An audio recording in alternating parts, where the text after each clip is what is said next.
د هیله میډیا درنو لیدونکو سلام پام وکړئ د نن خبري ټولګي ته.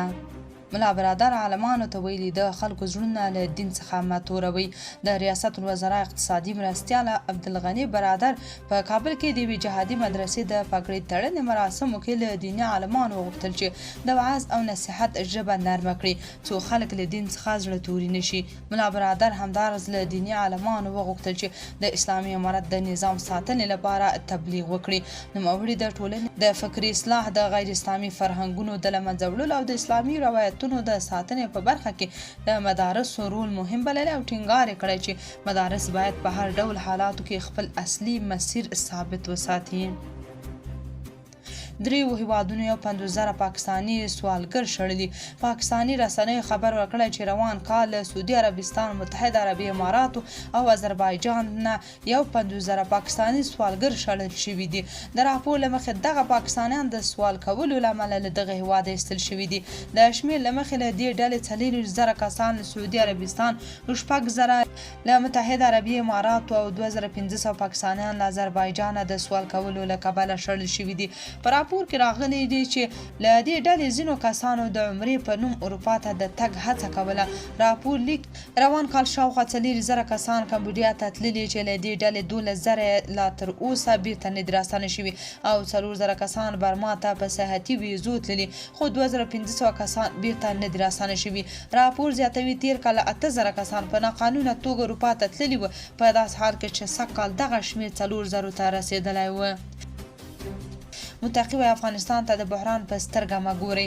د بهرنیو چارو وزارت وایي د ایران د بهرنیو چارو وزارت آسیایي څانګې رئیس محمد رضا بهرامي له مولوي امیر خان متقي سره کتلي دي.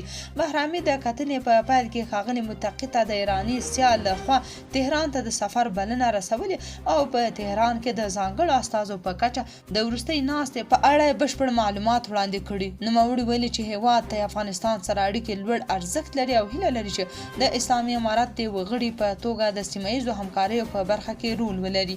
ورته مهال د هیواد د بهرنیو چارو وزیر ویلي چې افغانستان له ستونزمن حالت څخه راوتلی او د پرمختګ په لور چټک ګامونه اخلي.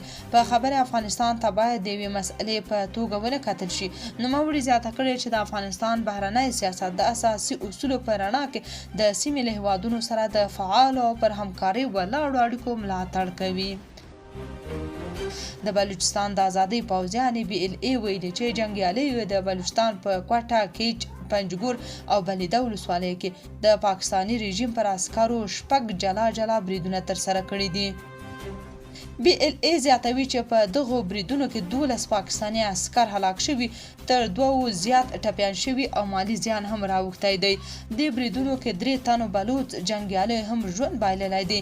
BLA ټینګار کړی چې خپلې روانې مبارزې ته به د بلوچستان تر بشپړې ازادۍ دوام ورکوي.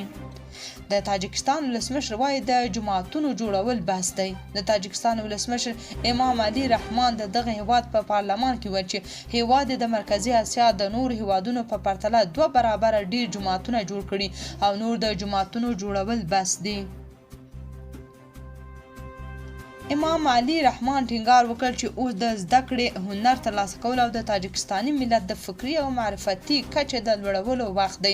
رحمان په خپله وینا کې وویل په رښتیا وایم چې له خرافاتو سره دولت پرمختګ نشي کولی او وګورئ چې نور ملتونه تر کومه رسېدلي دي او موږ چیرته ولاړ یو. خیبر کې له افغان کډوالو غوښتل شوي چې بیرته افغانستان ته ستانه شي. د خیبر پښتونخوا ایالت په خیبر ولسوالۍ کې ځایي چارواکو له افغان کډوالو غوښتي چې خپل هیواد ته ستانه شي. دغه چارواکي وایي که افغان کډوال خپله لاس په کار نشي نو پر وړاندې به قانوني اقدامات وشي. خیبر کې ځایي مسؤلین وایي چې د افغان کډوالو لپاره اضافي وخت نه ورکول کیږي او باید د قانوني پړاوونو له مخې افغانان خپلې کډې بار او بیرته افغانستان ته ستانه شي. دغه کمپاین وروسته له هغې پیل شو چې د پولیسو لخوا د باړې سیمې شاوخوا 10 بې اسناده افغان کډوال ونیول شول، خو د سیمه ییزو مشرانو او سوداګرو په غوښتنه بیرته خوشي شول. په دغه ولسوالۍ کې د مرستیال کمشنر شاه عبدالدین په مشرۍ یو شمېر چارواکو له افغان میشت ځایونو لیدنه وکړه او خبرداری ورکړ چې تر قانوني اقداماتو وړاندې دي افغان کډوال خپل کورونه تش کړي او افغانستان ته دې ستانه شي.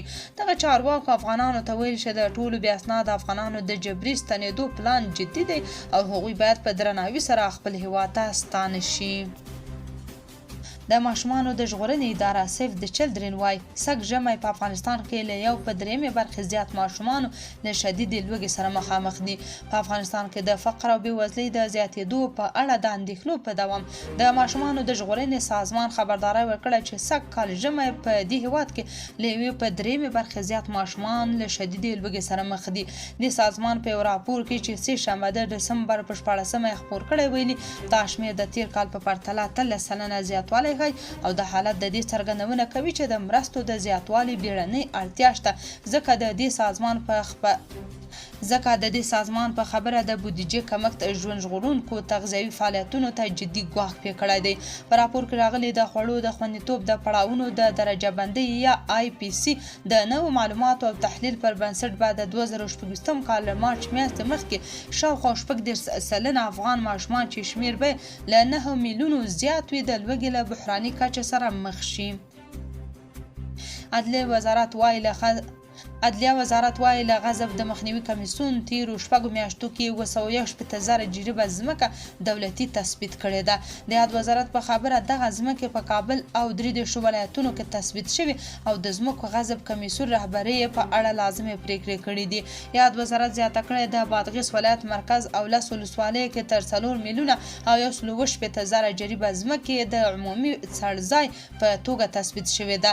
د یادونې ده چې دغه اقدامات له ځمکو د غصب مخنیوي او دولتي ملکیت د ساتنې په موخه شوی دی. پوتین وايي روسیه د امنیتي حایل سیمې د پراخولو هڅې روانې دي. د روسیې ولسمشر ولادیمیر پوتین وايي روسیه به په اوکراین کې خپلې موخې خامخا ترلاسه کوي او همدارنګه به هلته د امنیتي حایل سیمې د پراخولو هڅې روانې وساتي. پوتین ټینګار وکړ چې مسکو له اروپا سره جګړه نه غواړي خو که اروپا جګړه غوره کړي روسیه ورته چمتو ده. پوتین د چهارشنبې په ورځ وویل چې لومړی د ځانګړو پوځي عملیاتو موخې به بې له شکه ترلاسه شي. موږ غوره ګڼو دا کار د ډیپلوماسۍ لارې وکړو او د شخړې اصلي لاملونه حل کړو. هغه زیاته کړه چې که مقابل لوري او د هغوی بهرني ملاتړ له جدي خبرو اترو ډډه وکړي روسیه به له پوځي لارو د خپلو تاریخي سیمو ازادي ترلاسه کړي. نوموړي وویل چې د امنیتي حایل سیمې د جوړولو او پراخولو دنده به هم په پرلهپسې ډول پر مخ یوړل شي. له هغو اوکرایني سیمو څخه چې روسیه د خپلې خاورې په توګه ادعا کوي دا مهال مسکو کریمیا د دونباس شاوخوا 90% او د خرسون او زاپوریژیا شاوخوا 15% کنټرولوي.